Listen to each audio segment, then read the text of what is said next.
کوئی صحابہ حضور کی بارگاہ میں آئے، مسند احمد بن حنبل کی روایت ہے، حضرت عمر بن جموع رضی اللہ تعالیٰ عنہ، یہ ایک صحابی ہیں، حضور کی بارگاہ میں آئے، عرض کی میرے آقا ہم دنیا میں بڑی جگہ پہ مال خرچ کرتے ہیں، کوئی تجارت کے اندر مال خرچ کرتا ہے، کوئی مکان پہ مال خرچ کرتا ہے، کوئی دکان پہ مال خرچ کرتا ہے، کوئی لین دین کے اندر مال خرچ کرتا ہے، کوئی دوست احباب کے اوپر خرچ کرتا ہے، ہمیں یہ بتا دیجئے کہ سب سے بہترین مال کہاں خرچ کیا جائے جس کو اللہ اور اس کا رسول پسند فرماتا ہے۔ اب یہ ایک صحابی نے اللہ کے نبی کی بارگاہ میں سوال کیا ہے، اللہ تعالیٰ نے فوراً قرآن نازل فرما دیا۔ سورہ بقرہ آیت نمبر 215 کے اندر ارشاد فرمایا، وَيَسْأَلُونَكَ مَاذَا يُنْفِقُونَ، اے محبوب یہ مال کے بارے میں، مال خرچ کرنے کے بارے میں آپ کی بارگاہ میں سوال کرتے ہیں کہ کون سا مال بہتر ہے، کہاں خرچ کیا جائے، آپ انہیں بتا دیجئے، قُلْ مَا أَنفَقْتُمْ مِنْ خَيْرٍ فَلِلْوَالِدَيْنِ، بہترین مال وہ خرچ کیا گیا ہے جو تو نے اپنے والدین کے اوپر خرچ کیا ہے۔ اب قرآن نے صاف بیان دے دیا، قرآن نے وضاحت کے ساتھ یہ بتا دیا، یہ اعلان کر دیا،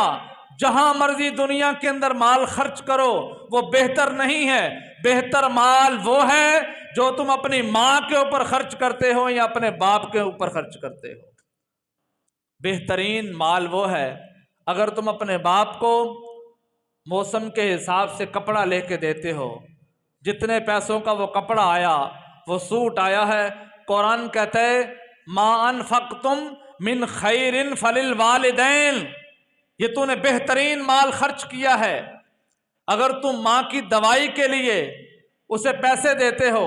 ماں ان پیسوں سے دوائی لے کے آتی ہے، تو قرآن نے کہہ دیا ہے خیر فللوالدین، یہ بہترین مال ہے جو تم اپنی ماں اور باپ کے اوپر خرچ کر رہے ہو۔ اور ساری زندگی والدین نے تیرے اوپر خرچ کیا اور بغیر حساب کے کیا۔ والدین کبھی اولاد کے ساتھ حساب نہیں کرتے، آج اتنا تیرے اوپر لگایا ہے، کل یہ لگایا ہے، میں نے تجھے اتنا دیا ہے، یہ میرا حساب کتاب ہے۔ لیکن آج کا بگڑا ہوا معاشرہ، آج اگر ایسے مناظر ہم دیکھیں تو ہمیں نظر آتے ہیں کہ والدین کل کو جوان ہو کے اپنے باپ کے ساتھ، اپنی ماں کے ساتھ حساب کرتے ہیں۔ کئی بدبخت بیٹوں کو دیکھا ہے جائیداد کے لیے، مال کے لیے باپ کا گریبان پکڑتے ہوئے، اور کئی والدین کو بوڑھے گلیوں کے اندر روتے ہوئے دیکھا ہے کہ ساری زندگی اولاد کو پالا، ساری زندگی محنت مشقت کی، ساری زندگی باپ نے مزدوری کی اپنی اولاد کے لیے، آج اس کی ساری خواہشیں فوت ہو گئی ہیں۔ آج باپ ترس رہا ہے، آج وہ گلی محلے کے اندر گزرتا ہے تو سستی سی چیز کو بھی دل کرتا ہے کھانے کے لیے، تو باپ کی دونوں جیبیں خالی ہیں، اور اسی باپ کا بیٹا ایک جگہ پہ کال کر کے ہزاروں روپے کا کھانا ایک ٹیبل کے اوپر آرڈر کر رہا ہے، اور باپ ایک ایک روپے کے لیے ترس رہا ہے۔ آج کا ماحول یہ ہے کہ بیٹا ہر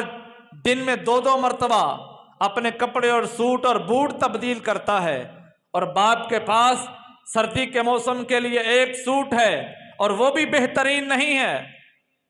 تم جب اپنا بار بار لباس تبدیل کرتے ہو،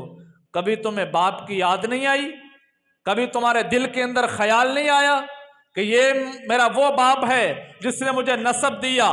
جس نے مجھے حسب دیا، جس نے مجھے حال دیا، جس نے مجھے نام دیا ہے؟ دنیا میں اگر میرے پاس وقار ہے تو یہ میرے باپ کی بدولت ہے، دنیا میں اگر میرے پاس نام ہے تو یہ میرے باپ کی وجہ سے ہے۔ یہ میرا مال، یہ میرا مکان، یہ میری دکان، یہ میری جائیداد، یہ میری اپنی نہیں ہے، یہ باپ نے مجھے وراثت کے اندر عطا فرمائی ہے۔ آج ہر جگہ پہ تم مال خرچ کرتے ہو، تمہارا ہاتھ کھلا ہوتا ہے تو خرچ خواہ بن جاتے ہو، اور کبھی دل میں تنگی کا خیال نہیں آیا، لیکن جو ہی باپ کے اوپر خرچ کرنا ہو، تجھے جوتا بھی مہنگا نظر آتا ہے، تجھے سوٹ بھی مہنگا نظر آتا ہے، تجھے دوائی بھی بوجھ محسوس ہوتی ہے۔ آئے تو یاروں دوستوں کے ساتھ گلیوں بازاروں کے اندر گھنٹوں سفر کرتا رہے،